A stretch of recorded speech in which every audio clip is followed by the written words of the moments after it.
আমরা এখন ভাঙো গরিবের ভাঙো। লক্ষ্মীর ভান্ডার আর সুইস ব্যাংক সেটা এখন ভাঙি দেখবো যে আমাদের কত ডলার হলো। মিস্ত্রি হ্যাঁ। মিস্ত্রির টাকা দিতে হবে, ভাঙো তাই তো স্বর্ণ? ঠিক আছে,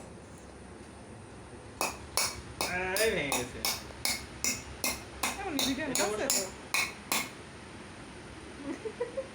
এটা হচ্ছে কাজে লাগানো যায় পরে, কি পাতলা। এই দেখিস টাকা লোডেড হয়ে গেছে, আর আসছে না। এই ভিডিও তো বিদেশে সব পাচার হয়ে যাবে। হ্যাঁ, এবার এর মাথাটা হ্যাঁ, দেখি মাথা কোন চলে গেল মাথা চলে গেছে। ওই যে শোনো, আয় গনে কি মনে করছিস? কিছুই নাই ব্যাংকে, কি মনে করছিস? আরে বাবা আছে কিছু টাকা তো অবশ্যই আছে। মজুরের টাকা এখন পুরা ভালো ওই জন্যই তো পুরাচ্ছি। মজিবরের টাকা দেশে আর চলবে না, ঠিক আছে? ওকে, ক্লোজ।